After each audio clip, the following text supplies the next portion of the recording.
2024년 전 세계가 가장 중요한 정치적 사건을 숨죽여 기다리고 있습니다. 바로 미국 대통령 선거입니다. 이것은 단순히 미국의 내부 이야기가 아닙니다. 글로벌 지정학적 구도를 재편하고 특히 한국의 운명을 결정할 중대한 분수령이 될 것입니다. 우리에게 어떤 미래가 펼쳐질지 그 선택의 무게가 남다르게 느껴집니다. 두 후보, 두 가지 전혀 다른 비전. 도널드 트럼프는 미국 우선주의라는 확고한 기치 아래 전통적인 동맹 관계에도 과감히 도전할 준비가 되어 있습니다.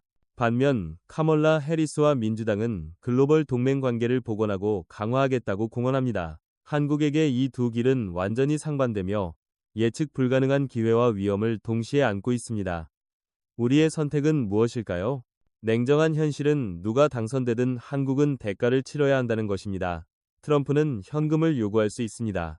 방위비 분담금을 대폭 인상하여 한국을 돈벌이 기계로 취급할 수도 있죠. 반면 해리스는 동맹을 강조하지만 이는 피를 요구할 수도 있습니다. 국제 분쟁, 특히 대만 해협 문제에 더 깊이 개입하라는 요구로 이어질 수 있습니다. 어느 쪽도 한국에게는 결코 쉽지 않은 시나리오입니다.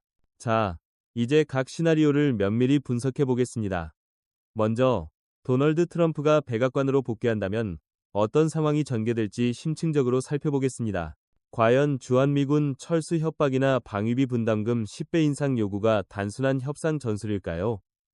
아니면 지역 안보를 뒤흔들 실제적인 의도일까요? 이 모든 가능성을 파고들어 보겠습니다. 도널드 트럼프부터 시작해 보겠습니다. 그가 다시 집권한다면 미국 우선주의 정책은 더욱 강력하게 재확인될 것입니다. 한국에게는 막대한 방위비 분담금 압박을 의미합니다. 트럼프는 한국을 부유한 국가로 지목하며 주한미군 주둔 비용을 더 많이 지불해야 한다고 공공연히 말해왔습니다. 이번에는 그 요구의 강도가 더욱 높아질 수 있습니다. 트럼프 전 대통령의 첫 임기 동안 방위비 분담금 인상 요구는 이미 뜨거운 논쟁거리였습니다. 당시 그는 한국에 50억 달러를 요구했고 이는 기존 분담금의 5배가 넘는 수준이었습니다. 만약 그가 다시 집권한다면 이 수치가 기하급수적으로 더 증가하여 한국의 국방 예산뿐만 아니라 경제 전반에 막대한 압박을 가할 가능성을 배제할 수 없습니다. 이는 단순한 협상을 넘어 동맹 관계의 시험대가 될 것입니다. 더욱 심각하게는 주한미군 철수 위협은 새로운 이야기가 아닙니다. 트럼프는 한국이 자신의 재정 요구에 응하지 않을 경우 이러한 가능성을 시사한 바 있습니다. 이러한 시나리오가 현실화된다면 한반도에 거대한 안보 공백이 발생하여 한국은 자체적인 방어 능력을 신속히 구축하거나 다른 대안을 모색해야 할 것입니다. 그 과정에서 발생할 위험은 결코 적지 않을 것입니다. 만약 미군이 주둔하지 않는다면 동북아시아의 힘의 균형은 크게 바뀔 것입니다. 한국은 북한의 위협과 중국의 증대하는 영향력에 직접적으로 직면해야 할 것입니다. 이는 한국이 전체 안보 및 외교 전략을 재검토하도록 강요할 수 있으며 지역 평화와 안정에 예측할 수 없는 결과를 초래할 수 있습니다. 수많은 변수들이 얽힌 거대한 바둑판 위에서의 한 수와 같습니다. 더불어 트럼프의 통상 정책 또한 우려스러운 부분입니다. 그는 과거 중국과의 무역 전쟁을 시작했으며 동맹국들에게도 관세 부과를 주저하지 않았습니다. 수출 의존도가 높은 한국은 다음 무역 보호주의 조치의 표적이 될 수 있으며 이는 자동차, 철강, 반도체 등 핵심 산업에 심각한 영향을 미칠 수 있습니다. 한국 기업들은 시장과 공급망을 더욱 유연하게 다변화하는 전략을 반드시 모색해야 할 것입니다. 요컨대 트럼프가 재선된다면 한국은 전통적 동맹이 도전받고 재정적 부담이 가중되며 안보 고립의 위험이 커지는 불안정한 미래에 직면할 수 있습니다. 하지만 이는 동시에 한국이 자주적인 역량을 강화하고 대외 관계를 다변화하며 영내에서 자신의 역할을 재정립할 기회가 될 수도 있습니다. 양날의 검과 같은 상황으로 지혜와 결단이 요구됩니다. 이제 두 번째 시나리오로 넘어가 보겠습니다. 민주당의 카멀라 해리스가 대통령이 된다면 어떤 상황이 펼쳐질까요? 민주당 정부는 보통 동맹 강화를 우선시하고 미국의 글로벌 리더십 역할을 복원하려 합니다. 이는 한미동맹을 국가안보의 핵심으로 여기는 한국에게는 겉으로 보기에 더 긍정적인 상황처럼 들릴 수 있습니다. 해리스의 주요 정책 중 하나는 한미일 삼각동맹 강화가 될 것입니다. 이 동맹은 중국의 부상과 지역적 위협에 대응하는 핵심 축으로 간주됩니다. 이는 한국이 연합훈련에 더 깊이 참여하고 정보 공유를 확대하며 안보 문제에 있어 더욱 긴밀하게 협력해야 함을 의미할 수 있습니다. 이러한 협력은 지역 안보에 유익할 수 있지만 동시에 중국과의 관계를 더욱 긴장시킬 수 있으므로 서울의 세심한 전략적 고려가 필요할 것입니다. 민주당 정책에서 가장 민감한 지점은 대만 해협에 대한 입장입니다. 민주당 정부는 한국의 이 지역의 안정 유지에 더 적극적인 역할을 요구할 수 있으며 여기에는 중국의 군사적 행동 시 개입하는 것도 포함될 수 있습니다. 이는 미국과 중국 간의 직접적인 대결에 휘말리기를 꺼리는 한국에게는 매우 민감한 문제입니다. 대만 문제에 개입하는 것은 한국의 경제와 안보에 심각한 결과를 초래할 수 있습니다. 해리스가 동맹 강화를 약속함에도 불구하고 이는 한국을 두 초강대국 사이에 곤란한 위치에 놓이게 합니다. 중국은 한국의 최대 무역 파트너이며 대결에 휘말리는 것은 경제에 막대한 손실을 초래할 수 있습니다. 한국은 미국과의 동맹을 유지하면서도 중국을 자극하지 않으려는 섬세한 외교적 균형 잡기 노력을 해야 할 것입니다. 이는 실로 어려운 임무가 될 것입니다. 민주당 정부 역시 첨단 기술 공급망을 통제하고 중국에 대한 의존도를 줄이는 정책을 계속 추진할 것입니다. 특히 반도체 분야에서 그러할 것입니다. 이는 더 지속 가능한 공급망을 구축하는 데 도움이 될 수 있지만 동시에 한국 기업들이 상당한 비용을 들여 운영 방식을 대폭 재편해야 함을 의미합니다. 이러한 정책들은 한국을 직접 겨냥하지는 않지만 상당한 간접적 압박을 가할 것입니다. 요컨대 해리스 시나리오는 한미 동맹의 안정성을 가져올 수 있지만 동시에 중국과의 관계에서 새로운 도전과 역내 분쟁에 휘말릴 위험을 수반합니다. 한국은 동맹 관계를 유지하면서도 국가 경제적 이익을 보호하고 두 초강대국 중 어느 한쪽도 자극하지 않도록 모든 행동을 피하는 섬세한 균형을 잡아야 할 것입니다. 이것은 냉철한 판단과 장기적인 비전이 필요한 외교 게임입니다. 트럼프든 해리스든 한 가지 변치 않는 진실은 미국의 외교 정책이 항상 자국의 국익을 중심으로 움직인다는 것입니다. 이를 증명하기 위해 베네수엘라의 사례를 살펴보겠습니다. 이 이야기는 오랜 동맹국이라 할지라도 또 다른 형태의 미국 우선주의 정책의 희생양이 될 수 있음을 여실히 보여줄 것입니다. 니콜라스 마두로 전 베네수엘라 대통령과 관련된 사건을 떠올려 봅시다. 2019년 트럼프 행정부는 베네수엘라 정부의 모든 미국 내 자산을 동결하는 행정명령을 발표했습니다. 놀랍게도 마두로의 전용기는 비록 해외에 있었지만 압류될 수 있는 자산 목록에 포함되어 사용이 불가능해졌습니다. 이 결정은 미국의 금융 제재가 국가 경계를 넘어 광범위한 영향력을 행사할 수 있음을 보여줍니다. 베네수엘라의 사례는 명확한 교훈을 줍니다. 미국 대통령의 행정명령 하나로 한 국가나 개인의 자산이 즉시 동결될 수 있으며 심지어 미국 영토 밖에 있는 자산도 예외가 아닙니다. 한국에게 이는 만약 워싱턴이 우리 기업들의 활동이 미국의 이익에 부합하지 않는다고 판단할 경우 전 세계적으로 자산과 사업을 운영하는 한국의 대기업들도 갑작스럽게 영향을 받을 수 있음을 의미합니다. 서울은 모든 정책 결정에 있어 이러한 잠재적 위험을 항상 명심해야 합니다. 이러한 힘은 독재 정권에만 국한되지 않습니다. 미국은 제재 대상 기업이나 국가와 거래하는 회사나 국가에 대해 2차 제재를 부과할 권한을 가지고 있습니다. 심지어 해당 거래가 자국 법률에 따라 합법적이라 할지라도 말입니다. 이는 워싱턴이 글로벌 행동을 형성하기 위해 사용하는 강력한 도구이며 한국은 항상 복잡한 미국의 법률 및 규제 네트워크 내에서 운영되고 있음을 인지해야 합니다. 공화당이든 민주당 정부든 미국의 궁극적인 목표는 항상 자국의 이익을 보호하고 확장하는 것입니다. 동맹국은 중요하지만 핵심 이익이 위협받을 때는 관계가 급변할 수 있습니다. 이는 한국이 신뢰에만 의존하지 않고 모든 시나리오에 대비하여 자주적인 역량과 다변화를 구축해야 한다는 전략적 사고를 요구합니다. 모든 계란을 한 바구니에 담을 수는 없습니다. 이제 트럼프와 해리스 모두 공통된 입장을 보이는 분야인 경제 안보로 넘어가 보겠습니다. 바로 인플레이션 감축법, ERA과 반도체법입니다. 누가 집권하든 이 법들은 한국 기업들에게 계속해서 큰 도전 과제가 될 것이며 미국의 새로운 규제에 맞춰 투자 및 생산 전략을 조정해야 할 것입니다. 이는 특정 정당의 정책 문제가 아니라 미국의 전반적인 추세입니다. 바이든 행정부에서 제정된 미국의 인플레이션 감축법, ERA은 북미 지역의 청정에너지 및 전기차 생산을 촉진하는 것을 목표로 합니다. 이는 한국의 전기차 및 배터리 기업들이 보조금과 세금 혜택을 받기 위해 상당 부분의 공급망과 생산시설을 미국으로 이전해야 함을 의미합니다. 그렇게 하지 않으면 한국산 제품은 경쟁 우위를 잃게 되어 한국 제조업체에 막대한 손실을 초래할 것입니다. 이는 미국에서 생산하라는 매우 큰 압박입니다. 마찬가지로 미국의 반도체법은 미국의 공장을 건설하는 반도체 제조업체에 상당한 보조금을 제공합니다. 그러나 이러한 보조금을 받기 위해서는 기업들이 중국에 대한 투자 확장을 제한하는 등 엄격한 조건을 준수해야 합니다. 이는 한국의 반도체 제조업체들을 곤란한 상황에 빠뜨립니다.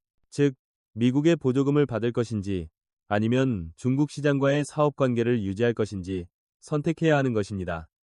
고통스러운 헤어짐의 순간이 아닐 수 없습니다. 이러한 정책들은 미국의 경제보호 및 국가 안보 목표에서 비롯되었지만 글로벌 무역과 공급망에 새로운 장벽을 만들었습니다. 한국은 핵심 산업을 재편하고 미국의 규정을 준수하며 동시에 중국에서 사업을 운영하는 기업들의 피해를 최소화할 방법을 찾아야 하는 큰 압박에 직면해 있습니다. 이는 매우 어려운 마라톤 경주와 같습니다. 미국의 장기적인 목표는 공급망을 중국에서 탈중국화하는 것이며 이는 누가 대통령이 되든 계속될 것입니다. 글로벌 공급망, 특히 첨단 기술 분야에서 중요한 연결고리인 한국은 직간접적인 영향을 받을 수밖에 없습니다. 이러한 조정은 단순한 규정 준수 요구가 아니라 위험을 다변화하고 미래에 더욱 탄력적인 경제를 구축할 기회가 될 수도 있습니다. 요컨대 트럼프든 해리스든 누가 당선되든 한국은 미국의 경제 안보 압력에 계속 직면할 것입니다. IRA와 반도체법 같은 법안들은 일시적인 정책이 아니라 글로벌 공급망을 재편하려는 더 큰 전략의 일부입니다. 한국은 시장을 다변화하고 신기술에 투자하며 국익을 최적으로 보호하기 위한 협상을 강화하는 등 창의적인 해결책을 능동적으로 모색해야 합니다. 이는 포괄적인 전략과 장기적인 비전을 요구합니다. 수십 년 동안 한국은 강대국들 사이에서 전략적인 균형을 유지하는 줄타기 외교를 능숙하게 펼쳐왔습니다. 하지만 현재의 지정학적 환경, 특히 미국과 중국 간의 갈등이 격화되는 상황에서 이러한 전략적 모호성은 종말을 고한 것으로 보입니다. 한국은 이제 더 명확한 선택을 해야 하는 압박에 직면해 있으며 이는 국가의 미래를 결정할 것입니다. 과거 한국은 양 강대국과 모두 좋은 관계를 유지하려 노력하며 미국과의 안보 협력과 중국으로부터의 경제적 이익을 동시에 누렸습니다. 그러나 미국은 점점 더 동맹국들에게 지정학적 경쟁에서 편을 선택할 것을 요구하고 있습니다. 중국 또한 미국의 영향력에 대항하도록 각국에 압력을 가하고 있습니다. 이는 한국이 더 명확한 입장을 가져야만 함을 의미하며 모호성은 더 이상 설 자리가 없습니다. 안보와 경제의 균형은 그 어느 때보다 어려워지고 있습니다. 미국과의 동맹은 북한의 위협 속에서 중요한 안보 보장을 제공합니다. 그러나 중국에 대한 경제적 의존도 역시 부인할 수 없습니다. 어떤 선택이든 광범위한 영향을 미칠 것입니다. 한국은 다차원적이고 유연한 외교 전략을 필요로 하면서도 자국의 핵심 가치에 대한 확고한 입장을 유지해야 합니다. 이는 국가 지도자들에게 큰 시험대가 될 것입니다. 하지만 어느 편도 선택하지 않는 것은 더 이상 실행 가능한 선택지가 아닙니다. 전략적 모호성은 양쪽으로부터 신뢰를 잃게 만들고 협상에서 한국을 더욱 취약하게 만들 수 있습니다. 한국 정부는 명확하고 일관된 노선을 가지고 워싱턴과 베이징 모두에게 자신의 메시지를 투명하게 전달하며 민주주의 가치와 국익을 보호해야 합니다. 이러한 상황에서 내부 역량 강화는 그 어느 때보다 중요해집니다. 첨단 기술 연구 개발에 투자하고 자주 국방 능력을 강화하며 한류 문화를 통한 소프트 파워를 발전시키는 것은 한국이 국제 협상에서 더 강력한 위치를 확보하는 데 도움이 될 것입니다. 내적으로 강한 국가는 국제 무대에서 더 강력한 목소리를 낼 수 있습니다. 요컨대 전략적 모호성의 시대는 끝났습니다. 한국은 자국의 가치와 국익에 기반한 명확하고 투명한 외교 전략을 필요로 합니다. 이는 자신이 믿는 바를 용기 있게 지키면서도 이익을 극대화하기 위해 관계의 유연성을 발휘하는 것을 의미합니다. 한반도의 미래와 국제 무대에서 한국의 위상을 위한 강력한 리더십과 장기적인 비전이 요구됩니다. 이 마지막 부분에서는 차기 한국 정부를 위한 구체적인 제언을 제시하고자 합니다. 이처럼 급변하는 환경 속에서 어떻게 하면 국익을 가장 효과적으로 수호할 수 있을까요? 핵심은 협상의 기술에 있습니다. 이는 굴복이 아니라 지혜와 끈기를 의미합니다. 첫째, 능동적인 협상입니다. 압력을 기다리기보다 한국은 미국과 중국 모두에게 구체적인 제안을 가지고 적극적으로 접근하여 우리의 한계와 이익을 명확히 해야 합니다. 여기에는 특정 미국 정책이 한국에 해를 끼치고 간접적으로 미국의 지역 이익에도 해가 될 수 있는 이유에 대한 설득력 있는 주장을 제시하는 것이 포함됩니다. 이러한 능동성은 단순히 반응하는 대신 게임의 흐름을 주도하는 데 도움이 될 것입니다. 둘째, 파트너 다변화입니다. 안보 측면에서는 미국에, 경제 측면에서는 중국에 대한 과도한 의존도를 줄여야 합니다. 인도, 아세안, 유럽 등 영내 다른 국가들과의 협력을 강화함으로써 새로운 전략적 선택지를 만들고 협상력을 높이며 보호주의 정책으로 인한 위험을 최소화할 수 있습니다. 다변화는 경제적인 측면뿐만 아니라 외교적인 측면에서도 중요합니다. 셋째, 내부 역량 강화입니다. 앞서 언급했듯이 내적으로 강한 한국은 국제 무대에서 더 나은 위치를 확보할 것입니다. 반도체, 배터리, AI 및 기타 전략 산업에 대한 투자를 지속해야 합니다. 동시에 외부 안보 보장에 대한 과도한 의존을 줄이기 위해 자주 국방 능력을 강화해야 합니다. 이러한 내적 힘은 모든 협상의 견고한 토대가 될 것입니다. 넷째, 지역 리더십 역할 정립입니다. 한국은 인도-태평양 지역의 평화, 안정, 경제 협력을 증진하는 데 더 적극적인 역할을 할 수 있습니다. 사이버 안보, 기후 변화 또는 기술 개발과 같은 이니셔티브에서 선두적인 역할을 함으로써 한국은 신뢰할 수 있고 책임감 있는 파트너로서의 위상을 강화할 수 있습니다. 이는 국제 무대에서 한국의 목소리를 키우고 강대국으로부터의 압력을 줄이는 데 기여할 것입니다. 다섯째, 다자 외교 강화입니다. 국제기구와 다자 포럼에 적극적으로 참여하여 국제 규범과 기준을 촉진하고 안정적이고 법치에 기반한 환경을 조성해야 합니다. 이는 한국이 국제사회로부터 지지를 얻고 공동이익 동맹을 구축하며 강대국의 강압적인 정책으로 인한 고립 위험을 최소화하는 데 도움이 됩니다. 다자 외교는 중소국가를 보호하는 중요한 도구입니다. 요컨대 격동하는 지정학적 환경 속에서 국익을 수호하기 위해 한국 정부는 능동적인 협상, 파트너 다변화, 내부 역량 강화, 지역 리더십 역할 정립, 그리고 다자 외교 강화 등 포괄적인 전략을 필요로 합니다. 이는 단순한 조언이 아니라 한국이 국제 무대에서 단순히 생존하는 것을 넘어 강력하게 번영하기 위한 필수적인 단계입니다. 비록 긴 여정이겠지만 이는 희망찬 길입니다. 트럼프 2재임 기간 동안 일어날 수 있는 움직임들을 더 면밀히 살펴보겠습니다. 방위비 분담금 인상 요구는 단순히 돈 문제가 아닙니다. 이는 트럼프가 동맹국들이 안보 부담을 얼마나 기꺼이 분담할 의향이 있는지 시험하는 방식입니다. 한국에게 이는 자주 국방 과정을 가속화할 수도 있지만 동시에 오랜 동맹 관계에 균열을 일으킬 위험도 있습니다. 모든 행보는 광범위한 전략적 의미를 가집니다. 미군 철수 시나리오는 완전히 터무니없는 위협이 아닙니다. 비록 심각한 불안정을 초래할 가능성이 높지만 트럼프의 미국 우선주의 철학과 일치합니다.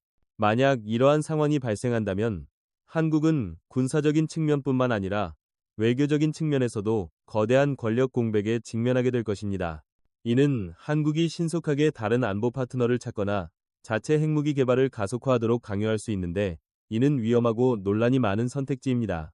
미국의 안보 우산이 사라지는 것은 전통적인 방어 능력에만 영향을 미치는 것이 아닙니다. 영내 다른 국가들이 권력 공백을 채우려 하면서 새로운 군비 경쟁을 촉발할 수도 있습니다. 한국은 완전한 자율 방어와 새로운 동맹 모색 사이에서 매우 신중하게 저울질해야 할 것입니다. 각 선택지 모두 예측할 수 없는 결과를 가져올 것이기 때문입니다. 이는 역사적인 결정이 될 것입니다. 해리스 시나리오에서 동맹 강화는 한국에게 더 큰 안도감을 줄 수 있지만 동시에 대가를 수반합니다. 영내 협력 강화 요구는 한국이 자신의 안보와 직접적으로 관련 없는 문제에 개입하거나 기존의 경제적 이익과 충돌할 수도 있게 합니다. 동맹국의 기대와 국익 사이의 균형을 맞추는 것이 큰 도전이 될 것입니다. 이는 양날의 검과 같습니다. 특히 한국에 대한 대만 관련 활동 참여 요구는 큰 시험대가 될 것입니다. 미국은 한국이 병참 지원, 정보 공유 또는 심지어 군사적 주둔을 제공하기를 원할 수 있습니다. 이는 한국이 미국과의 동맹을 유지하는 것과 중요한 경제 파트너인 중국과의 직접적인 대결을 피하는 것 사이에서 어려운 선택을 하도록 강요할 것입니다. 한 번의 잘못된 조치는 되돌릴 수 없는 결과를 초래할 수 있습니다. IRA와 반도체법 같은 법안에 대해 중요한 점은 이것들이 미국의 초당적 합의의 산물이라는 것입니다. 누가 대통령이 되든 경제적 미국 우선주의 경향은 계속될 것이며 국내 생산과 안전한 공급망을 우선시할 것입니다. 한국은 이러한 현실을 받아들이고 게임에서 제외되지 않도록 산업 전략을 조정해야 합니다. 이는 일시적인 정책이 아니라 구조적인 변화입니다. 한국 기업들이 미국으로 이전하거나 투자하도록 강요하는 압력은 단순히 비용 문제가 아니라 거대한 전략적 변화입니다. 이는 한국 내 일자리 손실을 초래하거나 적어도 영향을 받는 산업의 일자리 창출 속도를 늦출 수 있습니다. 한국 정부는 이러한 전환 과정에서 기업을 지원하는 조치를 취해야 하며 메이드 인 코리아 제품이 어디에서 생산되든 글로벌 경쟁력을 유지할 방법을 찾아야 합니다. 한때 양극화된 세계에서 한국을 이끌던 전략적 모호성은 더 이상 효과적이지 않습니다. 지정학적 양극화가 심화되면서 어느 편도 선택하지 않는 것은 우유부단함으로 해석되거나 심지어 안보 무임승차로 비춰질 수도 있습니다. 한국은 동맹에 대한 충성을 보여줄 뿐만 아니라 국제 무대에서 자신의 원칙과 가치를 보호하기 위해 명확한 입장을 가져야 합니다. 이것은 필요한 사고방식의 변화입니다. 명확한 입장이 경직성을 의미하는 것은 아닙니다. 그것은 넘을 수 없는 레드라인을 분명히 하면서도 다른 문제에서는 유연성을 유지하는 것입니다. 예를 들어 민주주의와 인권 가치를 굳건히 지키면서도 정치체제가 다른 국가들과 경제적 협력을 할 수 있습니다. 지혜는 모든 상황에서 이익을 극대화하기 위해 언제 강경해야 하고 언제 유연해야 하는지를 아는 데 있습니다. 내부 역량 강화는 단순히 경제적인 측면만을 의미하지 않습니다. 안보 위협이 증가하는 상황에서 한국은 자주 국방 능력을 강화해야 합니다. 첨단 군사 기술에 투자하고 미사일 방어 체계를 개발하며 군사 훈련을 강화하는 것은 한국이 미국에 대한 의존도를 줄이고 스스로를 더 잘 방어할 수 있도록 도울 것입니다. 자주적인 군사력은 안보 협상에서 동등한 목소리를 내기 위한 중요한 요소입니다. 소프트 파워 역시 빼놓을 수 없는 요소입니다. K-팝에서 영화에 이르기까지 한류의 성공은 한국을 창의적이고 역동적이며 글로벌 문화 영향력을 가진 국가로 각인시켰습니다. 이러한 소프트 파워를 공공 외교에 활용하는 것은 한국이 다른 국가들로부터 지지를 얻고 선의를 구축하는 데 도움이 될 수 있으며 국익을 보호하는 부드러운 장벽을 만들어낼 것입니다. 이는 독특하고 효과적인 외교 무기입니다. 협상의 기술에서 중요한 요소는 국제법과 무역 협정에 대한 심도 있는 이해입니다. 한국 정부와 기업은 강력한 법률 전문가 팀을 보유하여 조항들을 면밀히 분석하고 잠재적 함정을 발견하며 모든 합의가 국익을 최대한 보호하도록 보장해야 합니다. 복잡한 세상에서 법률 지식은 곧 힘입니다. 정확한 정보 수집과 분석은 매우 중요합니다. 정부는 정보기관, 연구기관, 그리고 전문가 네트워크에 투자하여 글로벌 정치, 경제, 군사 동향에 대한 포괄적인 시각을 확보해야 합니다.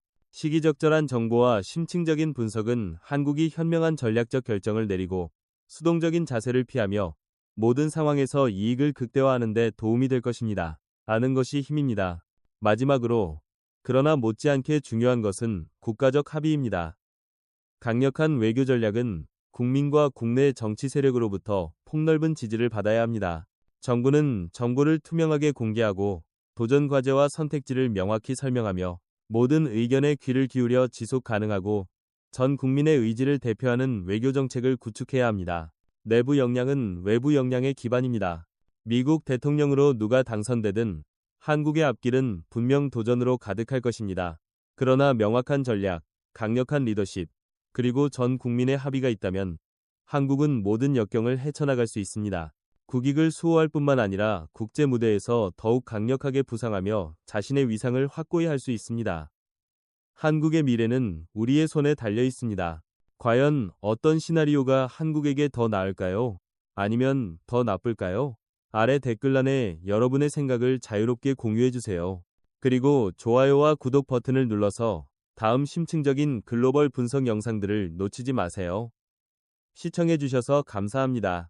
여러분의 지지는 저희가 양질의 콘텐츠와 심층적인 분석을 계속 제공하는 가장 큰 원동력입니다. 함께 글로벌 문제에 대해 현명하고 책임감 있는 토론 커뮤니티를 만들어 나가요. 다른 소셜미디어 플랫폼에서도 저희를 팔로우하여 흥미로운 정보와 게시물을 업데이트 받으실 수 있습니다. 여러분의 모든 소중한 의견을 환영합니다. 다음 영상에서 또 만나요.